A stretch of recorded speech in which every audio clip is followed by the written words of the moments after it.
네, 안녕하십니까.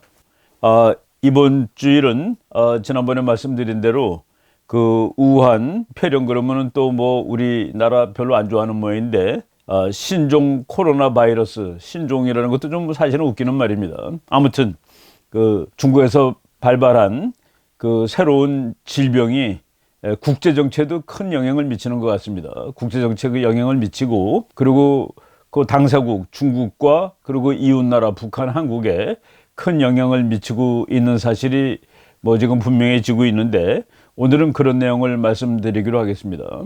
제가 그 바로 어제 월스트리트 저널을 보니까 우리들이 그 여러 번 소개한 학자인데 월터 러셀 미드라는 분이 아주 그 충격적인 제목의 칼럼을 기고를 했습니다.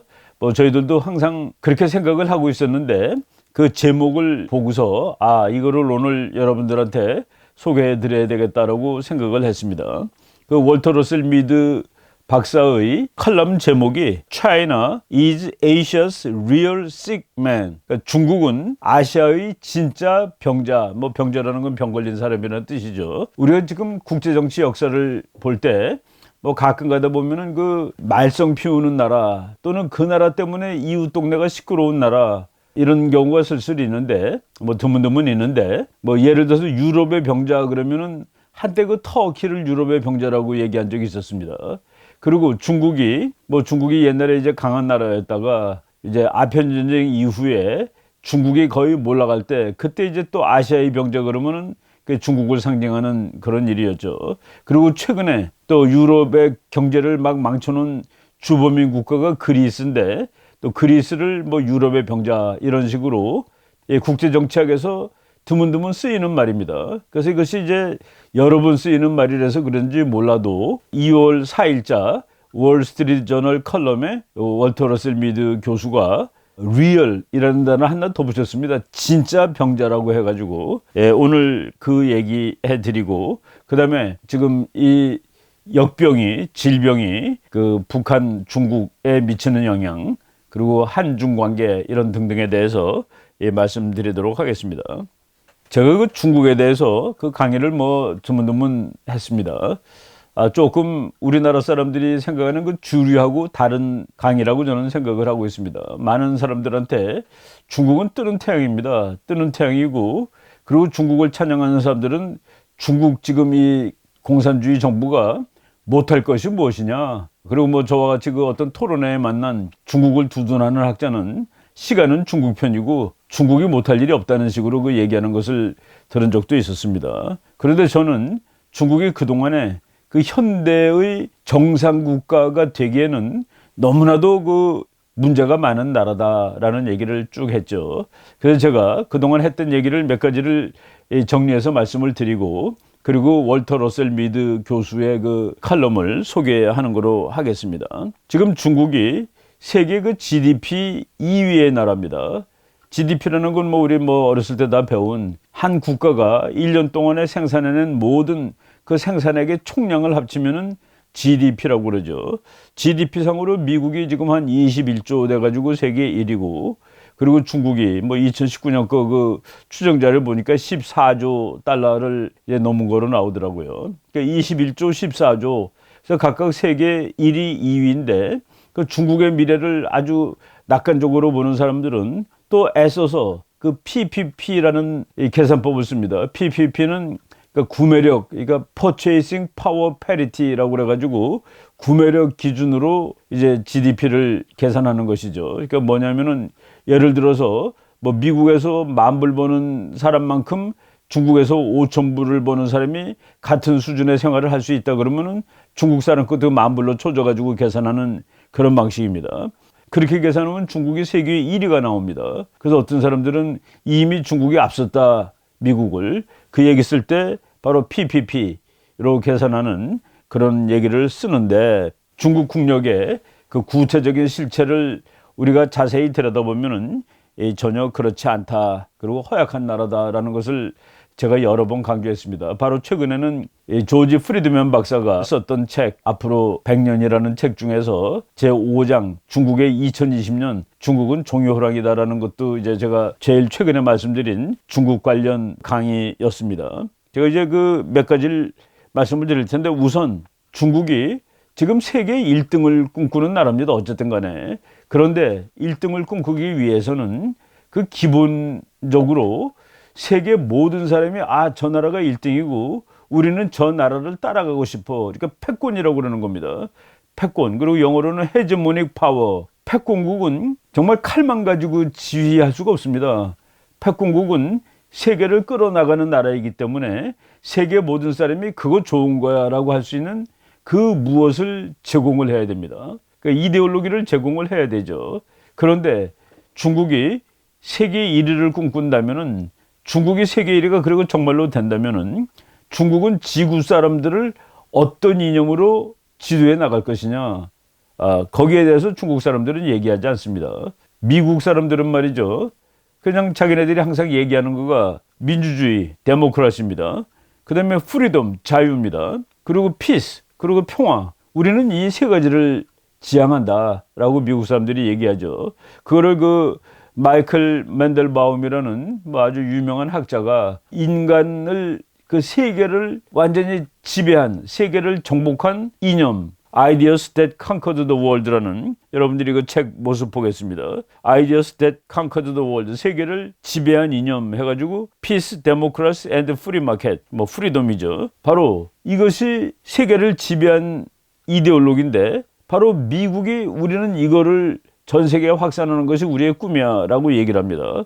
여기서 이 세상 어느 패권국일지라도 평화를 가장 앞세우기 때문에 평화를 빼겠습니다. 그러면은 미국은 민주주의와 시장경제, 민주주의와 자유, 그것이 미국이 제시하는 이념이고, 세계 수많은 나라들이, 수많은 사람들이 거기에 동의하기 때문에 미국의 패권적 지위가 그래도 상당 기간 말썽 없이 유지가 되는 것이라고 봅니다.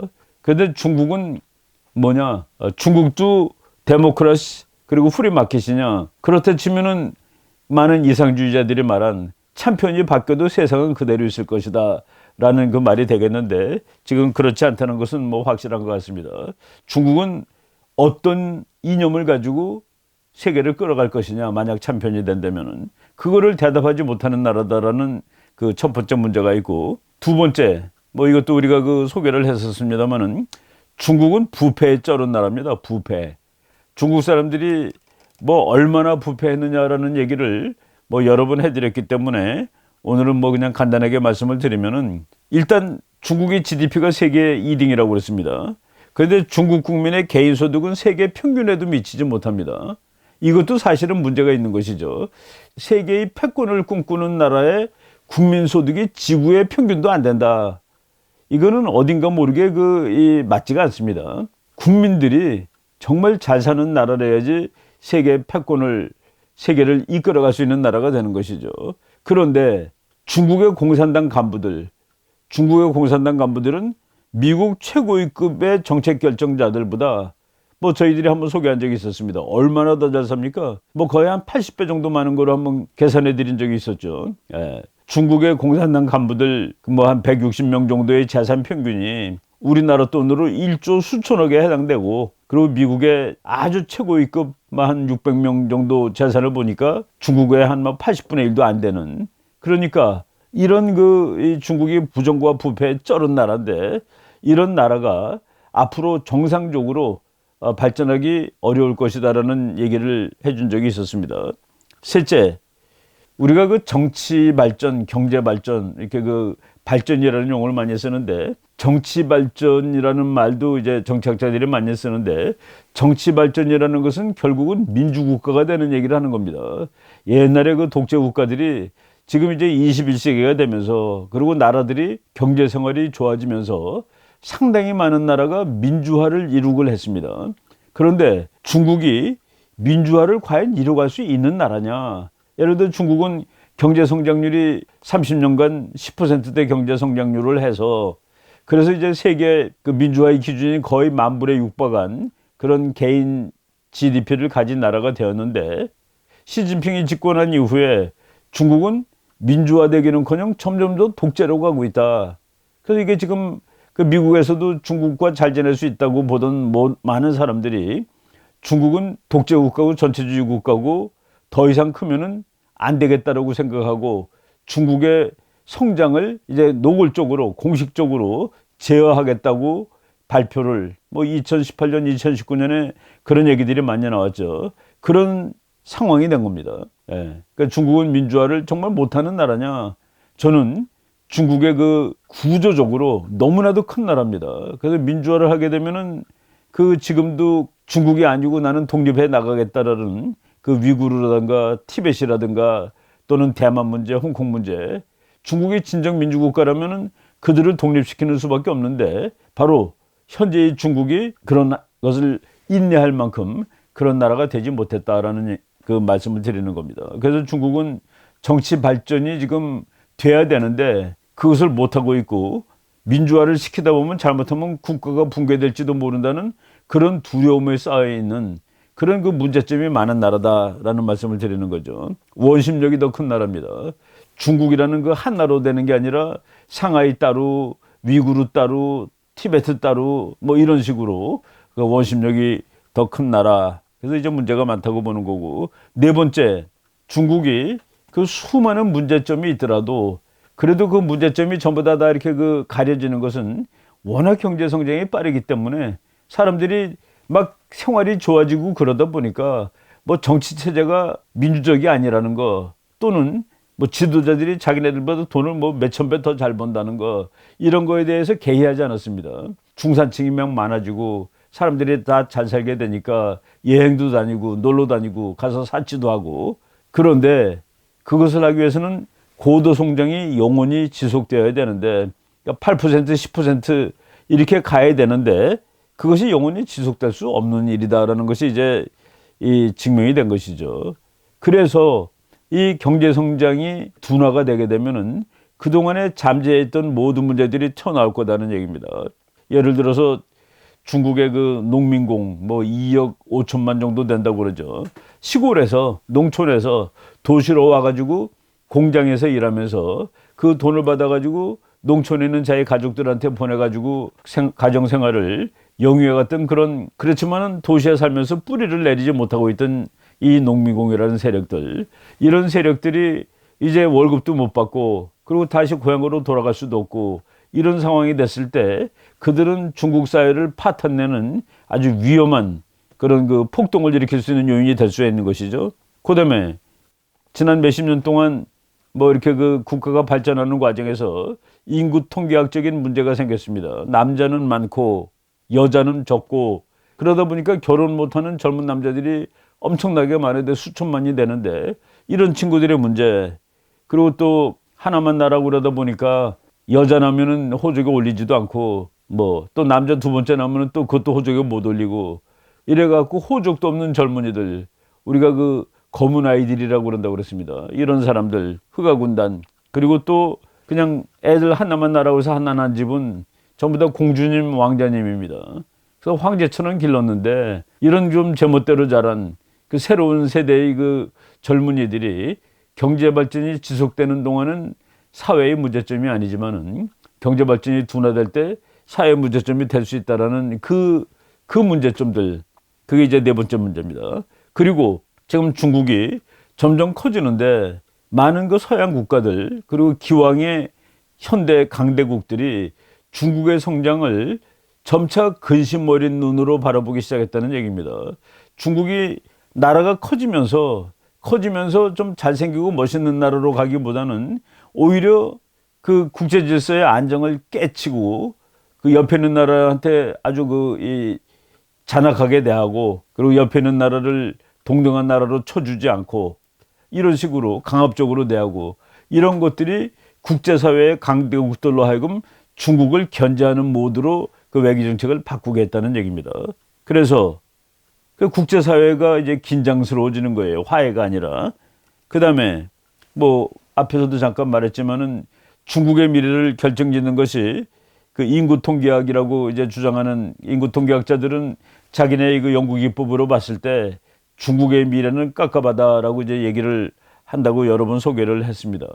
2015년 이후 이미 우리가 노동력을 14에서 59세를 노동력이라고 보죠. 그런데 이 노동력 인구가 그 절대치가 2015년을 피크로 해서 조금씩 줄어들고 있습니다. 무슨 얘기냐면은 59세 이상의 노인이 자꾸 더 생기고, 그리고 14살, 이제 15, 16으로 가는 애들은 적다는 얘기죠. 그래서 노동자 수가 줄어들어요. 제가 뭐 여러 번 말씀을 드렸습니다만은 2015년에 중국 인구가 14억인데 2040년에 중국 인구도 14억이라고 친다. 그러니까 무려 25년이 지난 후인데 인구가 같아요.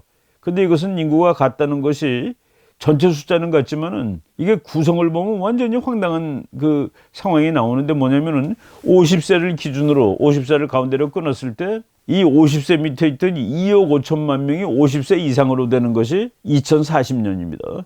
2040년은 2015년보다 50세 이상 인구가 2억 5천만이 더 많다는 소리고, 또 다른 말로 50세 이하, 즉 일하고 생산하고 부를 만들어내는 그 젊은 인구는 2억 5천이 적다는 소리가 되죠. 바로 이런 상황에 지금 중국이 당면하고 있기 때문에 이것이 또 중국뿐만 아니라 이웃 나라에까지도 영향을 미치는 그런 문제다라고 이제 말씀을 드렸던 겁니다. 그런데 제가 오늘 그 월터 러셀 미드 교수의 그 글을 보니까 지금 제가 말한 그런 내용들이 다 포함이 돼 있고, 그리고 여기다가 지금 뭐 최근에 발병한 그 우한 바이러스 문제까지, 우한 폐렴 문제까지도 결부돼 가지고 아주 그 강력한, 짧지만은 정말 그 충격적인 에세이를 쓴 거를 봤습니다. 그래서 그거를 제가 한번 번역해서 소개해 드리도록 하겠습니다. 여러분 뭐 거기 들어가기 전에 이거는 더 이코노미스트라는 잡지에, 그 잡지에 지난 한 10년 동안 그 표지를 보면은 중국 관련 표지가 제일 많다고 봐도 됩니다. 그런데 2017년 10월 14일 거기 보면은 시진핑을 딱 이렇게 그 그림으로 그려놓고 세계에서 가장 힘이 센 사람, 이런 식으로 이렇게 표시를 했습니다. 못할 것이 없는 사람, 그러니까 독재자들이 자기는 무소불위, 하지 못할 일이 없다라고 생각하는데 바로 무소불위의 뭐 지도자라고 한국말로 번역을 할 수 있겠습니다. 그 다음에 2017년 9월 23일 거기에 이제 펜다곰이 카드를 들고 이제 카드를 뭐 이렇게 뽑고 있는데, 거기 그 제목이 Does China Play Fair? 중국이 지금 게임을 정당하게 하고 있느냐, 속이는 거 아니냐는 그런 그림이 이제 나와 있습니다. 그리고 또 그 옆에 있는 그림도 2017년 12월 14일자인데 The Sharp Power, The New Shape of Chinese Influence. 샤프 파워, 중국이 이제 무서운 나라라는 뜻이죠. 빼죽여요. The New Shape of Chinese Influence. 중국의 영향력을, 저건 뭡니까? 철퇴죠, 철퇴. 그 표현하는 방식이 중국에 대해서 비우호적입니다. 이런 것들이 중국이 이렇게 강한 나라가 되면서 세계에 들이우는 그림자가 이렇게 우호적이지 못하고 두렵다, 무섭다, 뭐 이런 식으로 언론이 표시를 하고 있는 겁니다. 참고로 그 더 이코노미스트라는 잡지는 상당히 글로벌리스트고 트럼프에 대해서 그 반대하는 그런 잡지라고 일단 뭐 여러분들이 알아두시면 되겠습니다. 예, 그 월터 러셀 미드의 이 글이 바로 그 월스트리트 저널에 나왔죠. 뭐 이분은 뭐 워낙 유명한 학자이기 때문에 저희들이 뭐 여러 번 소개를 했는데, 이분 책 중에서 뭐 우리말로 번역된 것들도 좋은 것들이 많이 있습니다. 근데 이번 그 글 제목이 China is the real sick man of Asia. 중국은 아시아에서 진짜 병자다, 진짜 아픈 사람이다 라고 얘기했습니다. 아까 맨 초두에 시크맨이라는 말이 역사책에 자주 나오는데, 여기는 그 앞에다가 real, 진짜라는 말을 하나 더 붙였죠. 거기 그 부제도 심각합니다.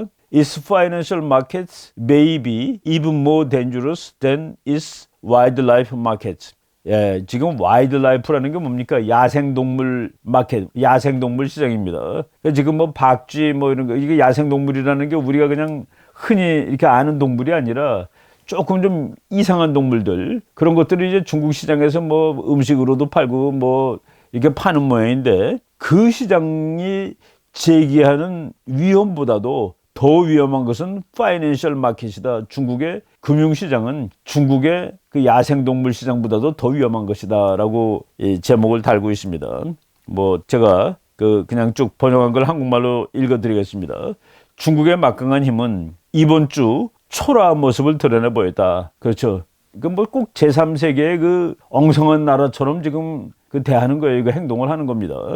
예. 이번 주에 상당히 초라한 모습을 드러내 보였다. 중국 당국이 전염병을 통제하고 경제를 다시 점화하기 위해 애쓰고 있는 동안 지금 이제 중국이 춘절이라고 그래갖고 구정을 오랫동안 쉬죠. 그런데 이제 그 문을 열고 다 회사나 기업이 시작을 해야 되는데 이 바이러스 때문에 지금 뭐 며칠 더 문을 안 연다고 그러고 있습니다.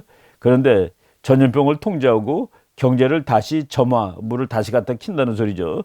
하기 위해 애쓰고 있는 동안 중국의 멈출 수 없는 경제 발전을 숙고하는 데 익숙했던, 이거 말이 조금 내가 이상하게 번역했는데, 우리는 중국이 그냥 멈출 수 없을 정도로 경제 발전을 잘한다라고 생각하는데 익숙해 왔다는 그런 얘기입니다.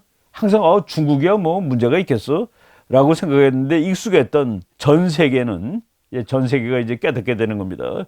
이 세상에 어떤 것도, 심지어 베이징의 권력조차도, 뭐 베이징은 못할 것이 없다고 그랬죠. 북경은 당연한 것은 없다는 사실을 다시 깨닫고 있다. 그러니까 뭐 우리는 이런 거 다 할 수 있어, 중국은 다 문제가 없을 거야 하는 그 사실에 대해서 이거 그렇지 않구나라고 우리가 다시 생각하게 되었다라고 그 서론을 시작하고 있습니다. 우리는 신종 코로나 바이러스가 얼마나 무서운 것이 될는지를 잘 모른다. 그렇죠. 아직 진행형이기 때문에 이게 어디까지 갈지 뭐 누구도 정확히 얘기할 수는 없습니다. 중국 당국은 아직도 문제가 얼마나 심각한지를 감추려 하는 것 같지만, 그래서 감추고 있죠. 많은 사람들이 의심하고 있습니다. 처음에 감췄기 때문에 지금 여기까지 온 것이죠. 현 상황에서 지금 이제 창궐되는 바이러스는 더욱 전염성이 강하지만 치사율은 에볼라, 사스 병원균보다는 약한 것 같다. 그 에볼라하고 사스 이런 것들도 이제 또 다 유행했던 그런 질병인데, 지금 그 우한폐렴, 또 뭐 코로나 바이러스가 확산 속도는 빠를지 모르지만은 지금까지를 봤을 때 치사율은 에볼라라든가 사스보다는 높은 것 같지는 않다라고 그렇게 얘기를 하는 겁니다. 물론 일부 전문가들은 사스와 코로나 바이러스가 거의 비슷할 정도로 전염성이 강하다고 말하고는 있다. 그러니까 이제 전염성은 뭐 상당히 강한데 아직 치사율은 이제 전번 거보다 더 높은 거로 나오진 않고 있다라고 얘기를 하고 있습니다. 위기에 대한 중국의 초기 대응은 그다지 훌륭한 것은 아니었다. 여기서 이제 그냥 less than impressive, 그러니까 잘하지 못했다라고 그냥 쓴 것이죠. 우한 정부는 뭐 우한이라고 중국 발음으로 했지만 이제 한문으로 쓰면 무한이 됩니다. 그 중국의 대도시죠. 우한 정부는 이를 비밀로 했고 스스로 처리하려고 했다. 그러니까 이제 중앙정부에다 안 알려주고 자기네가 알아서 했다라고 그러는 겁니다. 중앙정부는 과감하게 대응했지만 그것을 이제 안다면은 뭐 비거러스하게 아주 열심히 열정적으로 대응했지만 현재 시점에서 보았을 때 효과적인 것은 아니었다. 지금까지 잘하고 있지 못한다는 그 얘기죠. 중국의 도시와 공장들이 폐쇄되었다. 바이러스는 계속 확산 중이다. 우리는 중국 정부 당국이 이 전염병과 환자들을 성공적으로 봉쇄하기를 희망한다. 그렇죠. 뭐 중국이 이걸 다 빨리 해결하는 것이 다 좋은 것이죠. 우리가 이게 해가지고 망하라고 그러는 사람은 사실 없습니다. 그러나 이제까지 중국 당국이 한 일은 국내외적으로 중국 공산당의 능력에 대한 확신을 흔들고 있다. 그러니까 중국은 잘할 거라고 세상에 다 믿고 있었는데 지금까지 중국 정부가 한 일을 보면은 그 확신을 지금 흔들어 버리는 그런 결과를 초래하고 있다. 미국이 중국에서 시간을 보냈던 외국인의 입국을 거부하는 데 대해 중국 정부가 불만을 표시하고 있지만, 그렇죠. 미국이 중국에서 살던 사람들, 그 외국인들이, 그러니까 뭐 이제 중국에서 살던 뭐 영국인이라든가 뭐 미국인이 아닌 사람들 중에 중국에 있던 사람이 미국 오는 걸 지금 출입 금지시키고 있습니다. 거기에 대해서 중국이 불만을 표시하고 있지만 지금처럼 빠르게 그리고 넓게 질병이 창궐하고 확산되게 된 것에 대한 책임이 전적으로 북경과 우한 정부에 있다는 사실을 숨길 수는 없는 것이다. 미국이 그런 금지 조치한다고 중국이 화내고 있어요. 그렇지만은 너네가 잘못해서 이렇게 된 것이라는 것을 가릴 수는 없을 것이다라고 이제 월터 러셀 미드 교수가 쓰고 있는 겁니다. 코로나 바이러스의 경제적인 영향은 2020년 1, 4분기에 단기적으로 이제 끝날 거다라고 일단은 그 양호하게 예측을 하고 있는 겁니다.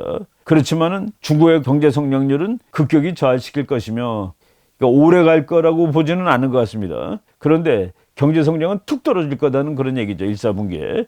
질병이 지금처럼 이제 뭐 널리 퍼지는 게 아니라 점점 이제 그 문제가 해결되는 과정이 되면은 중국 경제도 다시 회복될 것이라고 예상하고 있다. 더 중요한 장기적인 효과는 단기적으로는 결국 문제가 해결되겠지만은 더 중요한 장기적인 효과는 앞으로 장기적으로 지금 일어나는 사건이 장기적인 효과를 가질 텐데 그 효과가 뭐냐면은 여기서 아주 중요한 말이 나온다고 봅니다. 세계의 그 대규모 회사들이 그들의 공급망을 그러니까 이제 세계 큰 회사들이 물건 사다가 또 판매하고 그러는데 그거 이제 서플라이 체인이라고 그러죠.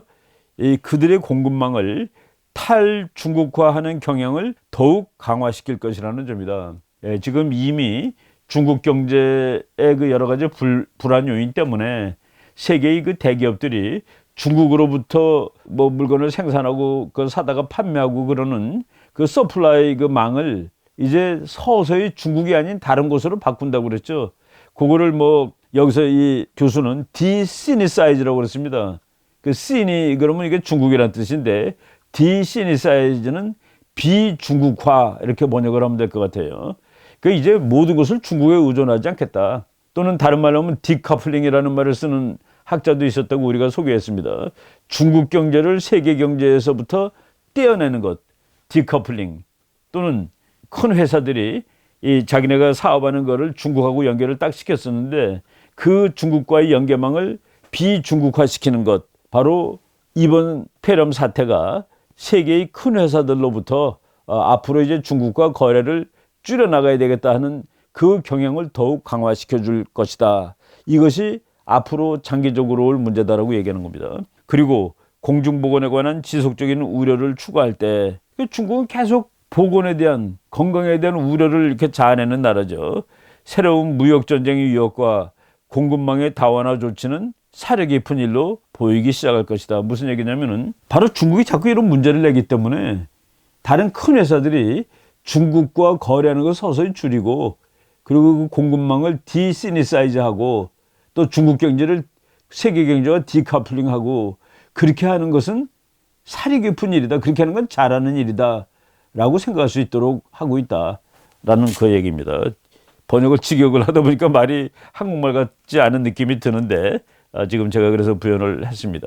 코로나 바이러스 같은 질병은 그리고 그 전임인 사스, 에볼라, 메르스 등은 우리의 체제를 테스트하는 것이며 우리 인간 사회가 어떤 구조, 시스템을 만들고 살고 있습니다. 여기서 그냥 시스템을 제가 체제라고 그러는데 우리가 가지고 있는 시스템이 과연 저런 질병에 제대로 대항할 수 있는가를 지금 또 실험하고 테스트 당하고 있는 겁니다. 우리로 하여금 생각할 수 없는 일을 생각해 보도록 한다. 그것이 그 생각할 수 없는 일이죠, 평소에는. 그런데 그 생각할 수 없는 일도 생각해 보아야 할 것이라는 그런 생각을 가지게 한다. 에볼라처럼 치명적이며 빠른 속도로 확산되는 질병이 야기된다면 미국은 어떻게 반응해야 할 것인가? 그리고 이 같은 재앙을 최소화시키기 위해서 국가들 또는 국제체제는 어떻게 해야 될 것인가? 어떤 국제체제가 필요할 것인가? 라고 이제 질문을 하고 있는 겁니다. 전염병은 우리들로 하여금 지정학적, 경제학적 가정들에 대해서 생각해 보도록 한다. 이제 전염병이 말이죠. 국제정치 문제하고 직접 연결되었다는 얘기입니다. 지정학, 경제학적 가설들, 우리가 알고 있던 것들이 있어요. 그것에 대해서 다시 생각해 보도록 한다. 우리는 금융시장이 몰락하며 생활 필수품 가격이 붕괴하는 것을 여러 번 보았고 이거 중국 때문에 붕괴하는 것을 벌써 여러 번 경험했다는 얘기입니다. 그것이 중국의 경제성장 과정에서 나타나는 단기적인 장애물, 단기적인 소동이기를 희망했었다. 그런 일들이 이미 몇 번 있었는데 이거는 우리가 이게 중국이란 나라가 막 커가면서 그게 일어날 수 있는 그런 단기적인 그 문제점들이야. 그러니까 이게 크게는 궁극적인 문제는 아니지라고 생각을 했었다는 얘기입니다. 만약 이번 질병에 대한 반응으로 이번 질병 지금 나타나고 있는 폐렴입니다. 혹은 더 큰 가능성이 있는 것이지만 대규모 금융 붕괴 상황이 초래되어 지금 이 질병보다 더 나타날 확률이 높은 것이 대규모 금융 붕괴 사태입니다. 그것이 초래되어 중국의 경제가 장기적인 침체에 빠지고 성장이 둔화된다면 무슨 일이 일어날까? 이런 거를 우리가 한번 가설을 세워가지고 생각을 해봐야 된다는 얘기입니다. 이 같은 상황은 중국의 정치적 안정, 세계를 향한 중국의 태도, 그리고 전 지구적 세력 균형에 어떤 충격을 가하게 될까? 글로벌 밸런스 오브 파워라고 그랬습니다. 미국 혼자 세계 챔피언일 때는 그 밸런스 오브 파워가 이제 없는 거예요. 근데 지금 현재는 중국이 커져서 미국과 중국이 전 세계적인 차원에서 이제 균형을 이루고 있는데, 만약 중국이 이제 경제가 망가지고 될 경우에 전 세계적인 세력 균형에 어떤 일이 일어날까라고 이제 질문을 하는 겁니다. 중국의 금융시장은 아마도 장기적으로 보았을 때 중국의 야생 동물 시장보다 훨씬 더 위험할 수 있다. 그 야생 동물 시장이라는 게 참 우리가 봤을 때 조금 비정상입니다. 거기 가서 보면은 좀 이상한 동물들 있잖아요, 그죠? 박쥐 같은 거, 그런 걸 막 팔고, 뭐 중국 가보니까 전갈도 이렇게 껴서 팔더라고요, 구워가지고. 바로 이 야생 동물 시장이 서양 사람들 보기에는 그 아주 좀 이상한 건데, 위험한 건데, 그보다 더 위험한 것은 중국의 금융시장이 붕괴될지도 모른다는 사실이다. 지난 수십 년 동안 국가가 주도했던, 중국은 이제 국가가 다 주도하죠. 대출, 돈 많이 꽂았습니다. 지방은행과 지방관리들이 공모에 의한 대규모의 작동이 잘못되는데, 그것이 지방관리들하고 지방은행들하고 이렇게 딱 결탁하는 거예요. 거기서 나타났던 대규모의 오작동, 어마어마한 규모의 자산 거품, 뭐 북경의 아파트가 서울 강남 아파트보다 오히려 더 비싸다고 얘기한 적이 있었습니다. 그리고 엄청난 과잉 생산 시설, 그렇죠. 100개만 있어도 되는데 공장이, 뭐 예를 들어 공장이 500개 하다 그러면 400개는 과잉 시설이죠. 이런 것들이 중국에는 엄청나게 많습니다.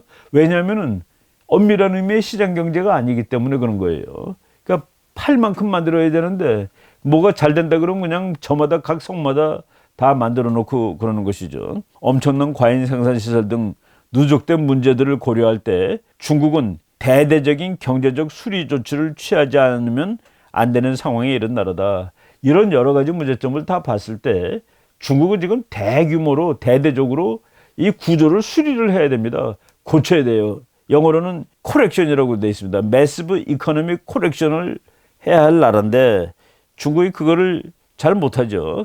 아주 작은 초기의 쇼크라고 할지라도 초기에 조그만 쇼크 하나를 갖다 충격을 가하면은 허영심은 물론 모든 잘못된 가치들, 과장된 기대, 그리고 잘못 배당된 자산들이 폭발하여 큰 불을 야기할 판국이다. 그러니까 여기 이제 허영심, 중국이 지금 허영적이죠. 미국 앞섰다고 막 그러고, 중국 사람들, 세계에서 관광객들이 돈을 제일 많이 쓰는 사람들이 중국 사람입니다. 중국의 국민소득이 세계 평균도 안 되는 나라인데, 그러니까 이거는 뭔가 문제가 있는 것이죠. 그리고 과장된 기대, 문제 없을 거다. 잘못 배당된 자산들, 이런 것들이 폭발하면은 그냥 매시브 본파이어가 이제 일어나고 말 것이다라고 썼습니다. 만약 그런 상황이 온다면 그때 중국의 규제자, 그러니까 규제자라는 게 뭐 정치가들이겠죠. 뭐 하게 못하게 전부 다 가서 규제하는 겁니다. 그래서 아예 레귤레이터라는 용어를 썼습니다. 이거 하면 안 돼, 저거 하면 안 돼, 뭐 하면 안 돼. 자유경제에서는 뭐뭐 하면 안 돼가 없는 것이 자유경제입니다. 그래서 China's regulators, 그리고 decision makers, 정치가들, decision maker 그러면 정책 결정자들이죠. 이런 사람들이 손해를 최소화시킬 수 있는 기술적인 능력이라든가 정치적 권위를 가지고 있을지 도무지 알 수 없는 일이다. 이런 것이 뻥 터졌을 때 이 중국의 레귤레이터들하고 디시전 메이커들이 과연 뭐를 어떻게 할지 도무지 알 수 없는 일이다. 특히 그 같은 조치들이 취하는 것이 정치적으로 관계되어 있는 사람들의 부를 심각하게 축내는 일일 경우에 말이다. 이제 중국 경제가 문제가 생겼어요. 이거를 고치기 위해서는 어떤 대단한 조치를 취해야 되는데 그 대단한 조치를 취하는 과정에서 바로 정치적으로 연결된 사람들이 다 손해를 본다. 근데 그걸 어떻게 하니? 그런 얘기를 쓴 겁니다. 뭐 전부 다 지네들끼리니까 중국은 기업가가 부자가 아니라 정치가가 다 부자죠. 바로 이런 문제를 월터 러셀 미드 교수가 지적하고 있습니다. 우리는 이 같은 규모의 재앙이 언제 발발할지 알지 못한다. 그런 재앙이 이제 올 것인데 시간은 모르는 거죠. 그러나 지정학과 국제문제를 공부하는 학도들은 경영인들과 투자자들은 물론이지만 국제문제와 지정학을 공부하는 학도들은 중국의 힘은, 중국의 파워는 그것이 대단해 보일지라도 허약한 불안정한 것이라는 사실을 인식하고 있을 필요가 있다. 중국을 대단하게 보지 말라는 그 얘기입니다. 지금이 하는 거를 보니까 치명적인 바이러스 혹은 금융시장 붕괴의 전염병은 중국의 경제와 정치적인 형상을 아무 때라도 바꿔 놓을 수 있는 것이다. 예, 지금 잘 가는 것 같지만은 이 바이러스라든가 또 금융 붕괴 시장은 중국의 모습을 어느 때라도 순간적으로 다 바꿔 놓을 수 있다. 많은 사람들이 코로나 바이러스는 곧 전 지구적인 전염병이 될 것이라며 두려워한다. 그렇죠. 지금 많은 사람들이 불안해합니다. 중국의 경제적인 멜트다운이 뭡니까? 그냥 뭐 예를 들어서 발전소의 그 원조로가 그냥 완전 녹아버리는 거, 뭐 이건 아주 대재앙이죠. 중국의 경제적인 멜트다운, 뭐 몰락, 붕괴 이런 뜻입니다. 전염병과 마찬가지 속도로 전 세계를 냉혹하게 사정없이 휩쓸 것이다. 중국발 전염병보다 중국발 시장 붕괴가 더 무서운 것일지 모른다. 세계의 상품 가격들은 폭락할 것이며 공급망은 붕괴될 것이고 이 무서운 결과를 피할 수 있는 금융기관들, 세계의 금융기관들은 별로 없을 것이다. 중국과 세계 경제의 회복 속도는 늦을 것이며 이로 인해 야기되는 사회 정치적 효과는 드라마틱한 것이 될 것이다. 이제 중국이 붕괴되면 다시 회복하기 어렵다라는 얘기를 하는 것이죠. 그래서 거기서부터 초래되는 세계 정치, 경제적, 사회적 이 효과도 참 드라마틱한 극적인 것이 될 거다. 만약 그 결과로 인해 중국의 지정학적 발자국이 작아진다면 지금 중국이 발이 큽니다. 그냥 뭐 큰 나라가 됐으니까. 근데 이제 중국이 붕괴되면 중국이 미치는 지정학적 발이 작아지는 거예요. 그래서 중국의 지정학적 발자국이 작아진다면 그때 나타나게 될 전지구적 현상 또한 놀라운 일이 될 것이다. 이 사람이 그 놀라운 일이 될 것이다라고 얘기했는데 그게 이제 사실은 중국이 붕괴가 되면 이제 미국 혼자 남는 세상이 되는 겁니다. 저희가 그런 내용 얘기를 지난 연말에 이제 한번 해드린 적이 있었는데 이제 중국이 붕괴가 되면은 그 미국 혼자 남는 세상인데 그런 세상은 어떻게 될 거냐? 그 피터 자이언 말에 의하면은 더 엉망진창이 될 거다 그랬습니다. 왜? 미국은 혼자 남았기 때문에 뭐 세계 문제 개입 안 해도 돼요. 그리고 미국이 개입 안 했을 때 그 중국은 비록 지금과 같이 막강한 중국이 아닐지라도 우리한테 무엇일까?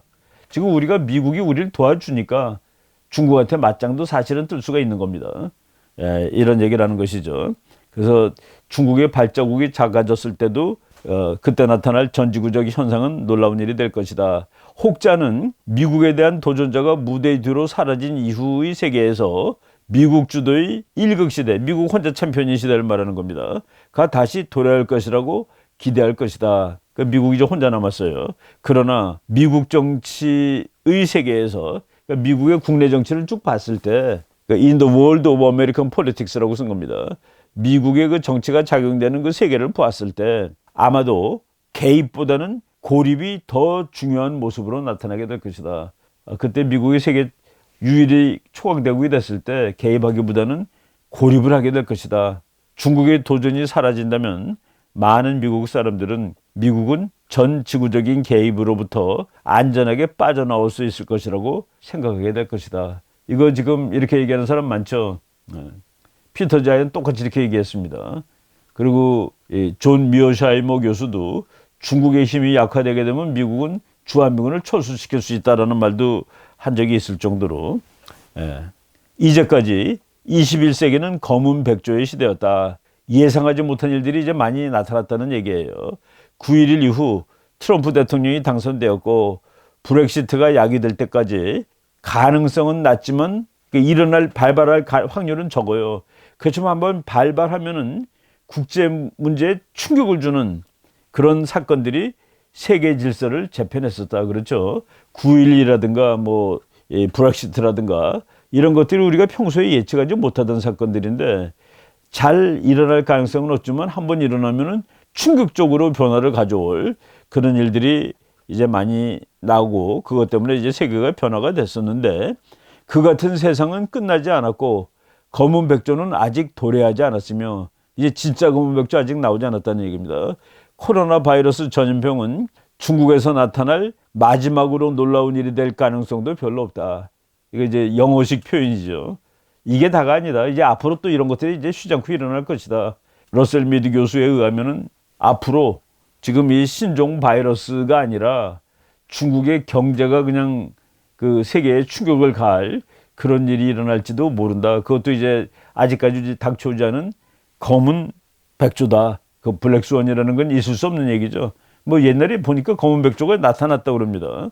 검은 백조가 한번 나타난 적이 있대요. 그래가지고 뭐 우리가 검은 백조, 블랙스완 그러면은 예외적으로 일어나는 사건이지만은 일단 발생하면은 엄청난 변화를 초래할 만큼 충격을 가져오는 사건들, 이런 것들을 그냥 나타내기 위해서 블랙스완이라고 그랬는데, 우리 그 월터 러셀 미드 교수는 지금 우한 바이러스, 우한 폐렴은 중국이 야기할 마지막 검은 백조가 아니다라고 이렇게 결론을 내리고 있는 것 같습니다. 우리가 그 뭐 여러 번 했던 얘기인데, 참 세계적인 대학자가 우리랑 이 분석의 궤가 거의 똑같은 그런 글을 이번 이 바이러스 뭐 전염병 사태에 맞춰서 쓴 것을 제가 소개를 해드렸습니다.